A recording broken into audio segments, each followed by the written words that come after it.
mu 72 Kapitene Jean Baptiste Bagaza yari afise amabanga akomeye mu gisirikare cy'igihugu kandi yari mu bagize sentare ya gisirikare ya Bujumbura yaciriye urubanza ab'intwaro ya Micombero yita Bamenja no kuvuga abahutu bitwa Mayi Murere mu gihugu cose. Uyu munsi uri hejuru hari ibibazo abarundi bibaza bakongera bakabaza. Ikibazo ca mbere, umwigisha René Le Marchand yanditse ibitabo byinshi ku Burundi, yaratomoye neza ko Uburundi bwaguye mu isanganya mu mwaka w'igihumbi 1972. Yavuze ati nduguriye Twamugina kuva igenekerezo rya 29 Ndamukiza 1972 gushika mu kwezi kwa Ruheshi 72 gusa mu Burundi hagandaguwe abahutu bari hagati y'ibihumbi.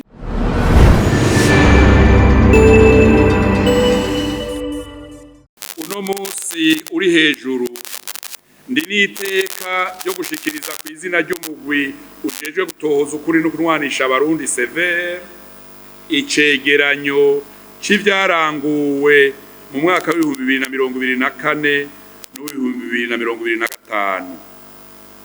Ariko imbere yuko nduga kwijambo nagomba tubanze gushimira Imana yatubungabunze ikadukingira ikaduha n'amagara yo kurangura imirimo twashinzwe.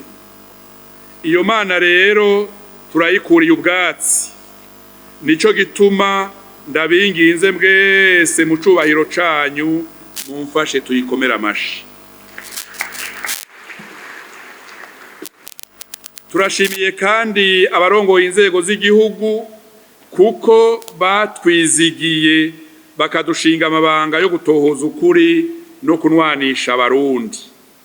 Ubu butumwa burahambaye kuko ari bwo kubohora imitima yakomeretse kubera izinguzingu ry'ubwicanyi bwabaye mu Burundi muri kahise. Uyu munsi uri hejuru hari abarundi benshi batanguye kumenya no kugurura amaso kuko ukuri kwa mbere kwagiye ahabona. Ibibi vyakozwe kera bikanyegezwa turahaye tubikabakaba. Ububeshi bwatsi ndaro mu nyandiko za leta zimwe zimwe bwatanguye kuja habona. Ivyo rero ni ibyo gushimira Imana n'abarundi batanguye kugurura amaso amatwi n'imitima yabo. None uyu munsi umugwi severe ushimikira kuki? Umugwi severe wifuza kwereka abarundi ibikorwa bimeze gute? Ivyo bibazo bibiri bidufasha kwibutsa kw'inama zabaye mu gihugu zafashije abarundi gusohora umubabaro bagendana kuva kera. Umugwi severe waraganiriye n'abarongoye intara, abaserukira amadini n'amashengero atandukanye, abarongoye amashirahamwe yitwa ko adaharanira ibibanza vya politike, abamenyesha makuru, abakukuruke mu mirimo y'igihugu canke yabo, hamwe n'abari mu mashirahamwe y'imiryango yabuze n'abacika cumu. Kandi izo nama zizobandanya mu gihugu cose. Umugwi severe warateguye ibiganiro bijanye n'urugendo rwo kunwanisha abarundi mu gihugu. Umugwi severe warateguye kandi ibiganiro vyerekeye amatongo n'ayandi matungo yanyazwe muri kahise kugira abanyaza abandi bumva akamaro ko gusubiza ivyo banyaze imiryango. Ico umugwi severe wamaze gutahura nuko amatati yerekeye ivyanyazwe mu gihe c'ihonyabwoko ryakorewe abahutu mu 72 ari vyinshi cane. amakete umugwi umaze kwakira aramaze gushika 6,000. Abazana ayo matati muri severe batuyagira bo babuze mu miryango, bakongera ko n'ibyo banyazwe, cane cane amatongo, inzu, imodoka canke ipikipiki, amafaranga yari muri banki canke muri kadebu ico gihe. Ibi vyerekeye cane cane abakorera umushahara canke abadandaza bari maze kwisununura. Banyaniteka mwese, iki cegeranyo c'uyu munsi gisigura ibintu bitatu. Icambere, iki cegeranyo ntikije guhinyuza canke kubeshuza ivy'umugwi severe wamaze gushikiriza abarundi vyerekeye ihonyabwoko ryakorewe abahutu mu mwaka w'1972. Iki cegeranyo kije kuzuza, gutsindagira no gutomora iryo honyabwoko. Ica kabiri, iki cegeranyo kije gutomorera abarundi ibiranga ihonyabwoko. Hari amajambo 3 ivyiyumviro vy'ihonyabwoko mu kinyamazuru: intention génocidaire, integuro y'ihonyabwoko mu kinyamazuru planification du génocide, no gushira mu ngiro umugambi w'ihonyabwoko mu kinyamazuru exécution du génocide. Umugwi severe waje kuzuza, gutsindagira no gutomora ayo majambo kugira abarundi bose bavyumve kandi babitegere. Ica gatatu, isiguro ya gatatu, iki cegeranyo c'uyu munsi nico kubwira abarundi n'amakungu ko amatohoza makuru yerekeye ihonyabwoko ryo mu 2022 aheze.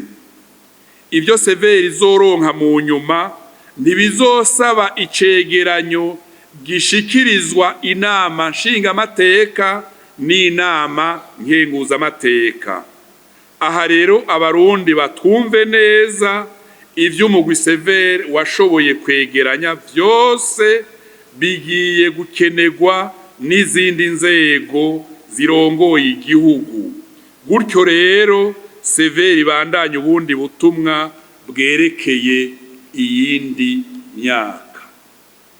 Nyeniteka umukuru w'inama nshingamateka, nyeniteka umukuru w'inama nkenguzamateka, turafise ireresi twifuza ko mworabo bwa mbere.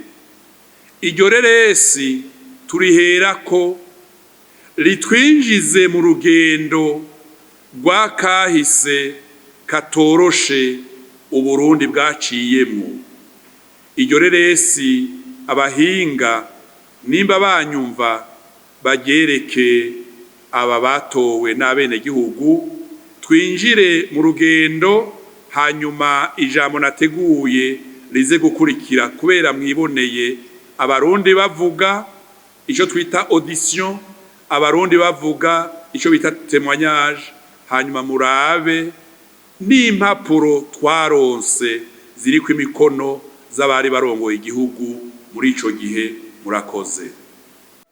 Iyi resi itwereka incamake y'amakuba yashikiye Uburundi bwacu. Ubutumwa bw'umugwi severe naha buhagaze.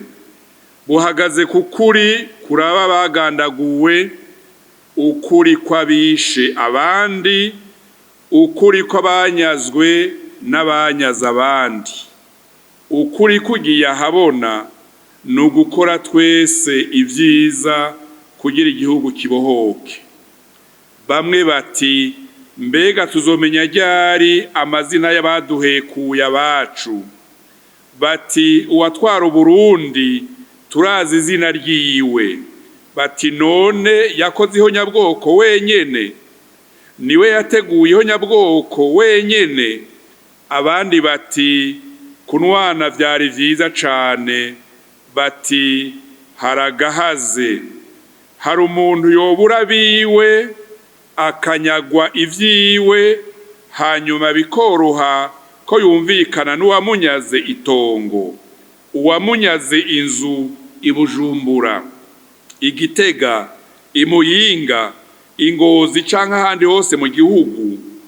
Ababuze bakongera bakanyagwa, benshi barazi kandi baribuka amatongo y'abavyeyi babo, benshi baribuka kandi barazi amazu y'abavyeyi babo, benshi barafise ivyabona n'impapuro ndangatongo z'ukuri. Hari abarundi bake bamaze kwiyorosha bagasubiza ivyo banyaze.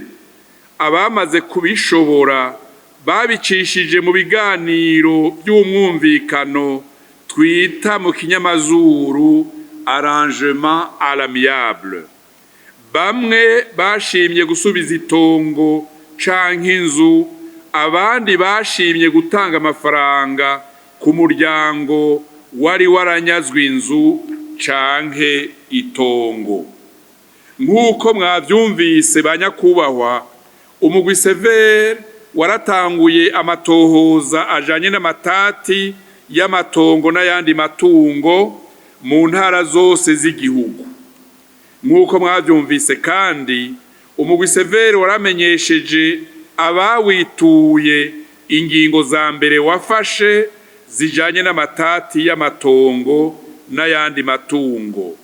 Iki gikorwa gihambaye cabaye mu ntango z'ukwezi kwa Rusama mu ntara za Bujumbura, Butanyerera, Gitega na Buhumuza.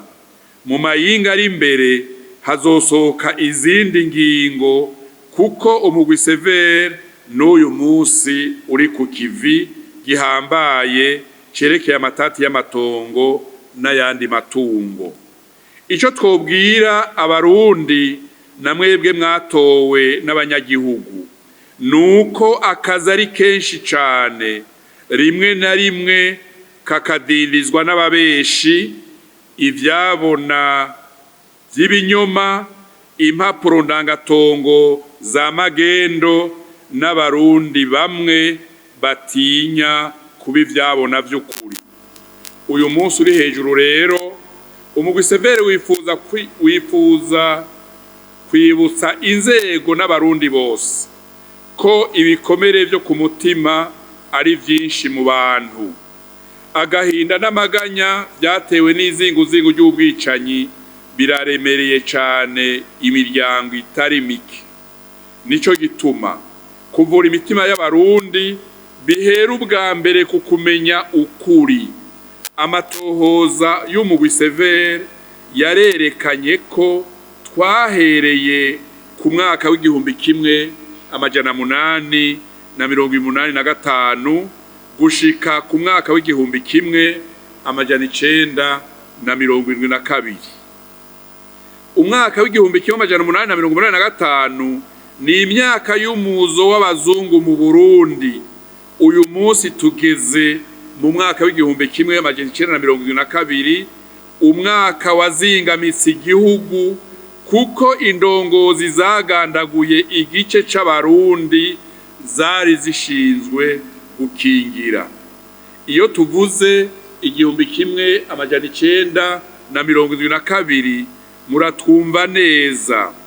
Amatohoza y'umugwi Severe yerekanye ko abateguyeho nyabwoko byo mu mwaka w'1972 babandanije kwica mu 1973, mu 1974, mu 1975 gushika mu 1976. Ico twokwita agahengwe kabonetse Perezida Micombero abogojwe ku butegetsi na Colonel Jean Baptiste Bagaza muri Munyonyo 1976.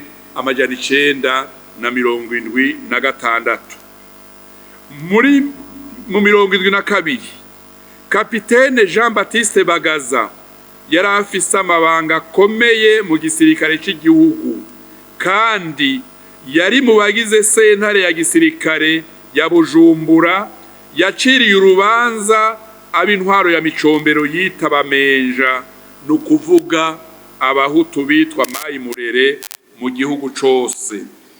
Uyu munsi uri hejuru hari ibibazo abarundi bibaza bakongera bakabaza. Ikibazo ca mbere ni igitigiri c'abagandaguwe n'inzego z'igihugu kuri leta ya Perezida Michel Micombero kuva mu kwezi kwa Rusama 1972. Impapuro mu Gisevere washoboye kwegeranya zifise imikono z'indongozi zari zikomeye muri leta ya Perezida Micombero, mu gisirikare, mu kijandarume, mu butungane, mu iperereza, mu ntwaro y'intara na komine n'ahandi. Izo mpapuro zerekana ko ibara ryaguye mu gihugu cose. Ibinogo rusangi umugwi Severe umaze gutegura vyatawemwo abagandaguwe hirya no hino mu gihugu, vyaratanze amakuru atangaza benshi. Ibinogo bimaze kumenyekana birenga 200. Ibinogo bitaramenyekana biruzuye mu gihugu. Hariho n'ibitazovugwa kuko abari babizi bamaze gusezera isi canke bashimye gupfa batavuze ikintu na kimwe. None mu mwaka w'1972 hagandaguwe abarundi bangahe? Harabatawe mu mashamba, harabatawe mu nzuzi, harabaturiwe, harabariwe n'ibikoko byo mw'ishamba, hariho n'abahambwe mu mashengero canke mu makambi ya gisirikare, abarundi batazopfa bamenye. Abarundi batari bake barahungiye mu bihugu bibanyi nka Tanzania na Kongo. Hari n'abandi bahungiye mu bihugu vya kure nk'Iburaya kuko baronse umugiraneza abafasha gushikayo. Nyeniteka umukuru w'inama nshingamateka, nyeniteka umukuru w'inama nkenguzamateka, banyakubahwa mwese mwatowe mwizewe n'abene gihugu. Mu 1972 habaye abapfakazi benshi bo mu bwoko bwose, habaye imfuvyi nyinshi, harabishwe n'inkoho n'ibindi vyuma vyakoreshwa. Abo barundi ni sinzi. Harabishwe n'inzara bahora bifise, harabishwe n'ingwara babuze imiti yo kwivuza kubera ivyabo vyanyazwe, harabishwe n'amaganya n'akabonge kubera basigaye biburashe, harabiyahuye kubera babuze umufasha, n'abana bose bari mu mashure canke mu kazi ka leta. Amashure menshi yarugaye mu gihugu kuko yabuze abigisha n'abanyeshure. Ishure nka ETS yo mu Kamenge hani Bujumbura yabuze abanyeshure b'abahutu bashika 200. Baje gutorwa n'abasirikare barongowe n'intwazagabo izwi. Ishure nderabigisha ry'Ibururi ahitwa École Normale do Kiremba hishwe abanyeshure barenga 105, bake muri bo barahunga. Mu gihugu cose vyagenze uko, aho abarongoye amashure n'abigisha canke abanyeshure aribo baje imbere mu kwandika abanyeshure canke abarimu b'abahutu bicwa. Ivyo vyarabaye kw'ishure nderabigisha ry'abahungu NG Igitega, vyarabaye kw'ishure yigisha ivy'uburimi Igitega yitwa Itabu, n'ahandi henshi mu gihugu. Banyene icubahiro mwese, bashinga ntahe, bapfasoni, haheze amayinga make ubwicanyi bwatanguye mu 72. Abategetsi batari bake kw'isi barashikirije umwitwarariko bafise kubiriko biraba mu ntara zose z'igihugu. Amakuru ya mbere yaturuka i Bujumbura ahari umugwa mukuru w'igihugu. Abambere babaye Papa Paulo wa gatandatu n'umunyamabanga mukuru w'ishirahamwe mpuzamakungu ONU Kurt Waldheim, hari kwigerekerezo rya 30 Rusama 1972. N'ibindi bihugu bitari bike kw'isi byarasohoye amatangazo yiyamiriza ubwicanyi bw'ihonyabwoko buriko burakorerwa abahutu bo mu Burundi n'intwaro ya Perezida Michel Micombero. Mu mugwi Severe turafise inyandiko n'amatangazo y'ibihugu, amashirahamwe mpuzamakungu nka ONU n'ayandi mashirahamwe aharanira agateka kazira muntu yiyamiriza ihonyabwoko ririko rirakorerwa mu Burundi. Mu bitabo birenga 30 umugwi Severe washikirije ibiro by'inama nshingamateka n'inama nkenguzamateka, ico gitabo kirimwo.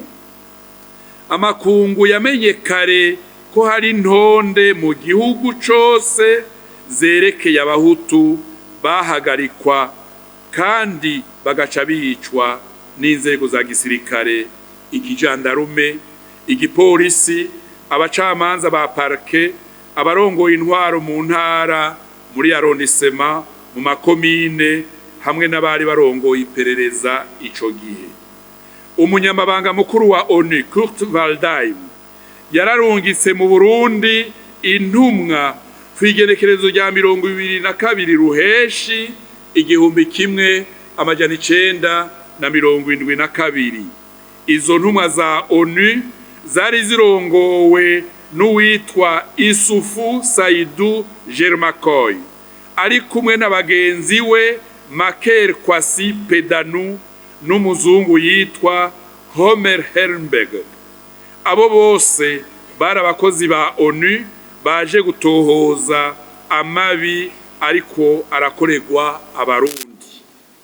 Kwigenekerezo rya 4 Mukakaro 1972 niho umunyamabanga mukuru wa ONU Kurt Waldheim yamenyesha isi yose ko mu Burundi hamaze kwicwa abantu bari hagati y'ibihumbi 80 n'ibihumbi 200.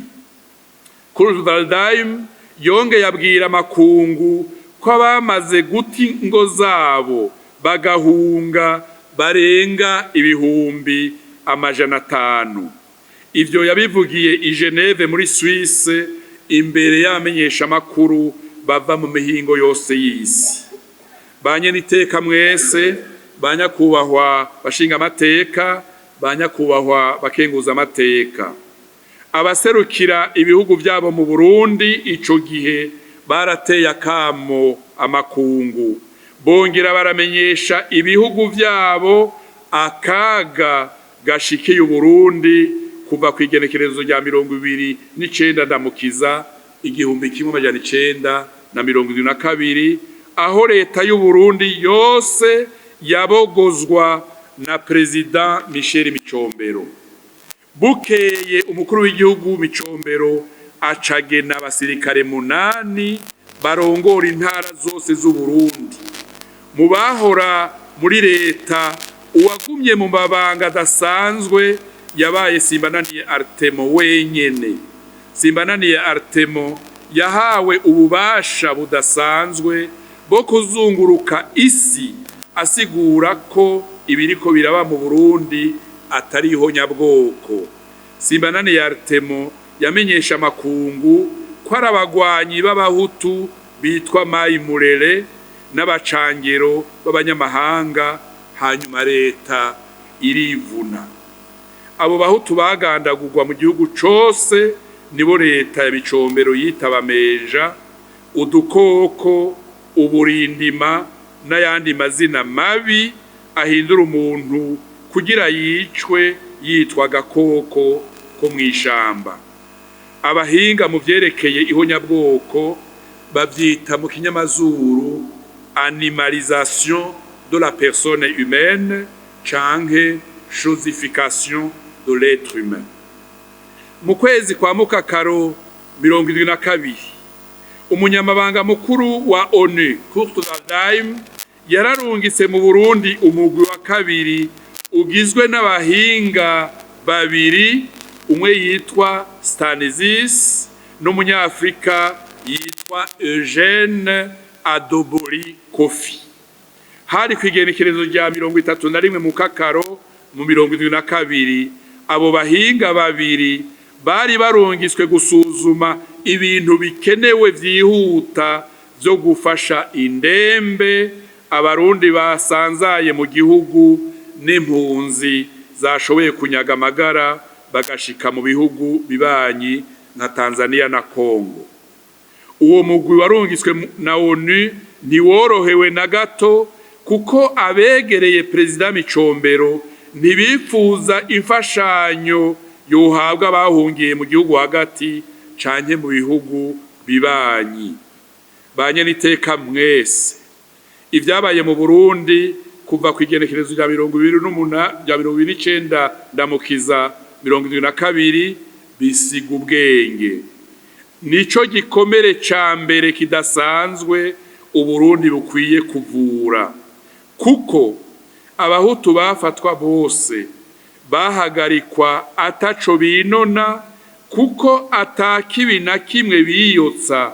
Benshi muri bo bafatirwa muhira, abandi ku kazi, abandi ku mabarabara baja canke bavuye ku mirimo, abandi bafatirwa mw'ishure bariko barigisha, abanyeshuri nabo bariko bariga. Ntawo kwibagira abasirikare, abajandarume, abapolisi, abapatiri, abapasitori canke abihebeye Imana bafashwe bagandagurwa bazira uko bavutse. Umurundi w'umukurambere azwi n'abarundi batari bake yitwa Boniface Kiraranganya, kandi yanditse igitabo citwa La Vérité sur le Burundi. Yemeza ko ihonyabwoko ryakorewe abahutu mu 72 ryahitanye abarundi bari hagati y'ibihumbi 200 n'ibihumbi 300. Ubwo bwicanyi bwahekuye imiryango myinshi mu gihugu cose.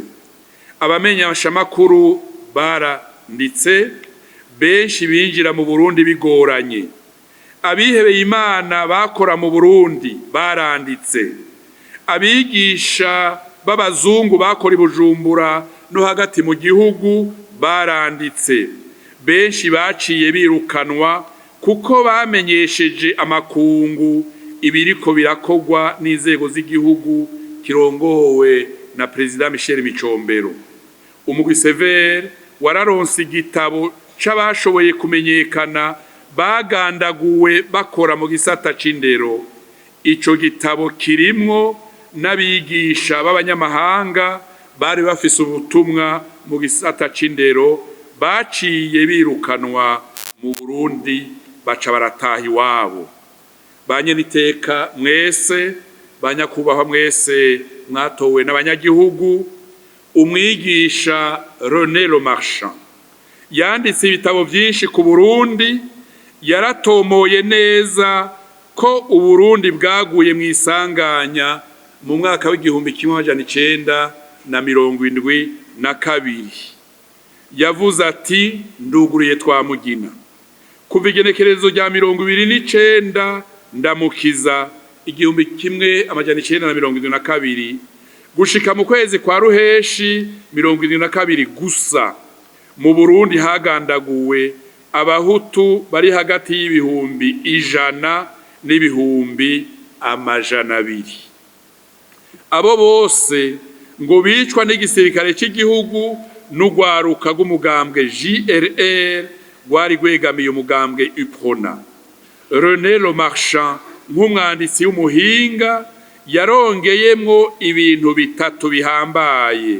Yanditse avuga ati, ubwicanyi bwabaye mu Burundi nta gukekeranya ko ariho nyabwoko, kuko abaronderwa bava mu bwoko bw'abahutu. Abarondera bakoresha agatima ko kubahonya ico abahinga bita intentionnalité exterminatrice des bourreaux, tutibagiye ko abagandaguwe ari benshi cane, ico mu kinyamazuru bita ampleur des massacres. Ibi biharuro vy'abahutu bagandaguwe n'ibi vyiyumviro yashize ahabona biri mu rwandiko rwitwa Cahiers d'études africaines, ico gitabo casohotse mu mwaka w'2002. Banyakubahwa mwese, mu bihugu byose bibayemo ihonyabwoko, abarongoye inzego z'igihugu baragerageza kunyegeza amabi bariko barakora, ariko ntivyama vyashobotse. Abigisha b'abafaransa babiri, Jean-Pierre Chrétien na Jean-François Dupaquier, bakora mu Burundi cane cane aha mu gisagara ca Bujumbura, ntaco batamenye kandi ntaco batatohoje, kuko bari bafise abagenzi bakomeye mu nzego zirongoye igihugu.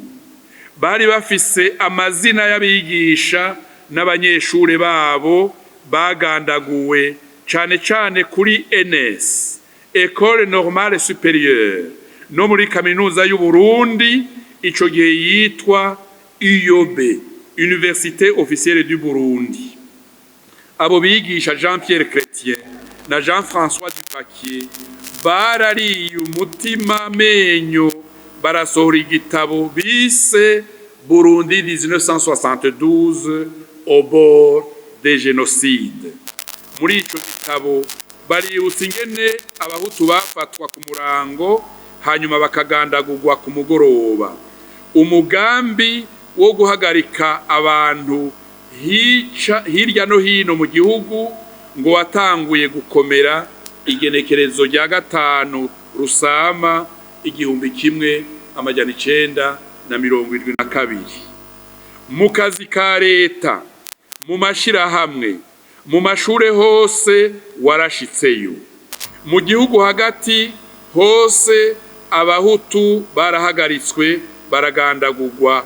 Ivyakorwa byose vyaboneka ko biteguwe neza, hahagarikwa abize gushika ku munyagihugu yisununuye, tutibagiye abashikiranganje b'abahutu n'abakozi bo mu mabanki. I Bujumbura abashikiranganje bagandaguwe mu minsi ya mbere, abakozi ba leta barakurikira, mbere n'abanyezamu barafatwa bakicwa. Abo bari mumvuze Jean-Pierre Chrétien na Jean-François Dupaquier, uko ari babiri bazi vyinshi ku Burundi. Nico gituma batevye gusohora igitabo cerekeye ihonyabwoko ryakorewe abahutu mu Burundi. Ico gitabo Burundi 1972 au bord des génocides casohotse mu mwaka w'2007 mu rurimi rw'ikinyamazuru.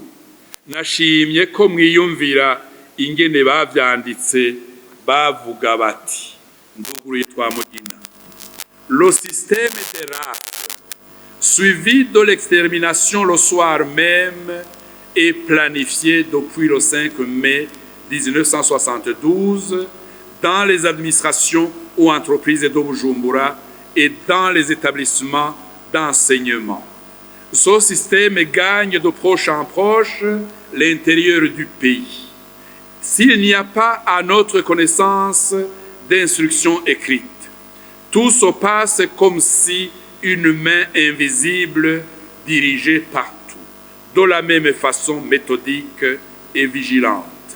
L'élimination des élites hutus, depuis le paysan aisé et moderniste jusqu'aux ministres et aux banquiers. À Bujumbura, la purge des ministres fait disparaître en quelques jours la quasi-totalité des fonctionnaires hutus jusqu'aux misérables zamu gardiens ndugaye Twamugina. Abo banditsi bose baracariho. Jean-Pierre Chrétien yigishije abanyeshuri benshi mu Burundi, aba mu gihugu c'Ubufaransa. Jean-François Dupaquier nawe aba mu gihugu gihana urubibe n'Uburundi haruguru y'uruzi rwa Kanyaru. Banyeniteka mwese, none ihonyabwoko ryahitanye abahutu bangahe mu Burundi? Abanyamahanga bishuye ico kibazo batanze ibitigiri bitandukanye kandi babisohoye mu kwezi kwa Mukakaro mu 72. Ibitigiri vyabo vyasohotse kare kuko ubwicanyi bwarabandanije. Amatohoza y'umugwi Severe yerekana ko agahengwe namaze kubivuga kabonetse intwaro ya Perezida Micombero ibogojwe kwigerekerezo rya mbere mu Nyonyo 1976. Amatohoza y'umugwi Severe yerekana ko abahunze banyegurutse mu mashamba ngo impore yabonetse batarara kabiri baciye bagandagurwa. Aho hakora ubuhinga bwo gutwara umwe hakora cane cane inzego z'intango nk'ugwaruka rwari mu muhari wa Gerere nk'uko mwavyiyumviye muri rya reresi. Umugwi Severe wararonse inyandiko zibiri zihambaye zanditswe n'umwigisha Emile Mworoha, indongozi y'umuhari Gerere ku rwego rw'igihugu mu 72. Ayo makete abiri umugwi Severe wayashikirije ibiro by'inama nshingamateka na nkenguzamateka kugira babone bongere bamenye ivyazingamitse Uburundi mu 1972 n'imyaka yakurikiye. Noneho nyabwoko ryo mu 72 ryahitanye abahutu banganiki. Abambere batanze ibitigiri nabavuze ni ONU. Ivyo bitigiri rero byarasohotse. Ubuhinga ONU ikoresha nibwo kenshi ibihugu n'amashirahamwe mpuzamakungu yisunga mu kwemeza igitigiri c'abagandaguwe. Abarundi benshi bibuke ko hari amashuri yaciye yugagwa kubera bigisha n'abanyeshure bagandaguwe. Abarundi benshi bibuke kandi ko amasoko mu gihugu yugaye, ubutunzi bugasubira inyuma kubera bazana umwimbu mu gihugu bagandaguwe. Impunzi zabaye nyinshi mu bihugu duhana imbibe nabivuze. Abanyamahanga bakora mu Burundi benshi barataye baromoka. Abandi barirukanwa na leta ya Perezida Micombero, cane cane abigisha b'abazungu n'abihebeye Imana. Ishirahamwe mpuzamakungu ONU ryaravuze bihagije. Amashirahamwe haragira agateka kazira muntu baravuga nka Ligue des droits de l'homme, igisata co mu Bubiligi Louvain-la-Neuve yarasohoye ibitigiri vyabo. Abarundi babuze ababo cane cane abize baravuze ko abahutu bahonejwe. Nabo mu mubabaro mwinshi barasohora ibitigiri bihanitse vyerekana agahinda kabo. Bamwe bati 500, abandi bati 445, abandi bati 105. Nyeniteka mwese banyakubahwa, muri ivyo vyose vyanditswe n'aba canke bariya, ibihugu vyinshi vyashinze umugambi wo gusesangura kahise kavyo kabi, bishima kwisunga no gukurikira ubuhinga ishirahamwe mpuzamakungu ONU rikoresha. Nico gituma inyandiko zidashikuza zashimye guhagarara ku gitigiri c'abahutu bagandaguwe 300,000. No muri barya bahungira mu mahanga bajabuka imbibe benshi ntibashikayo. Hariho abicwa n'inzara n'ingwara, harabagandagurwa bariko barahunga, tutibagiye abogwa mu nzuzi n'abahura n'ibikoko vy'inyamaswa. Abo bahutu bagandaguwe benshi bavugwa batawe mu binogo rusangi nka bimwe umugwi severe watora ku buterere bwa Bujumbura, imugongomanga mu ntara ya kera ya Bujumbura, ku ruzi Ruvubu hafi y'igisagara ca Gitega, Igisozi na Kayokwe muri Mwaro n'ahandi. Hari abatawe mu nzuzi nka Rusizi, Jiji, Siguvyaye, Ruvyironza, Ndurumu n'ahandi. Hari abatawe mu mashamba, hari abaturirwa bagasangukira ku musozi. Ivyo vyose umugwi severe warabitohoje. Banye niteka mwese, none ihonyabwoko rirangwa n'iki? Ihonyabwoko ryarateguwe ryongera rirashirwa mu ngiro. None ihonyabwoko rifise ibimenyetso nyamukuru bimeze gute? Ihonyabwoko rirangwa n'iki? Niryo tugira tuganire tubashikirize twisunze amabwirizwa y'igihugu, cane cane igitabo c'amategeko mpanavyaha Code Penal du Burundi yo mu mwaka w'ibihumbi 2017, twisunze kandi amasezerano mpuzamakungu yerekeye gukinga no guhana icaha c'ihonyabwoko ryo mu mwaka w'igihumbi 1948. Ihonyabwoko ni ikintu cose umuntu akora yaciyumviriye ashaka guhonya umugwi canke igice c'umugwi w'abantu, abahora ubwenegihugu, ubwoko canke idini. Uwo mugambi wo guhonya aba canke abandi ushobora kuba urondera kwica abari muri uwo mugwi, urondera kubaboreza umubiri canke kubahahamura, urondera kubabuza kubaho nk'abantu, aho bivamwo kwica no gusambura umugwi canke igice c'abawugize. Ushigikiye guhonya umugwi biciye mu ruvyaro canke kwinjiza ku nguvu abana mu mugwi batavukamo. Iyo kimwe muri ibi ndondaguye ciyerekanye ku muntu yavyiyumviriye intention, akanabishira mu ngiro, nta nkeka vyitwa ihonyabwoko. None mu Burundi niko vyagenze mu 2022. Amatohoza y'umugwi severe niko yabibonye, kandi severe yaravyemeje imbere y'inama nshingamateka n'inama nkenguzamateka mu mwaka w'igihumbi 2021. Bisigura yuko ivyiyumviro vyo guhonya abahutu vyabayeho, ico twita intention génocidaire canke la destruction du groupe ethnique Hutu. Kandi ivyo vyiyumviro vyariyerekanye mu kwica abahutu mu gihugu. Haribonekeje integuro zidasanzwe, ibi bavyita planification du génocide, kandi iryo honyabwoko ryaragiye mu ngiro, exécution du génocide.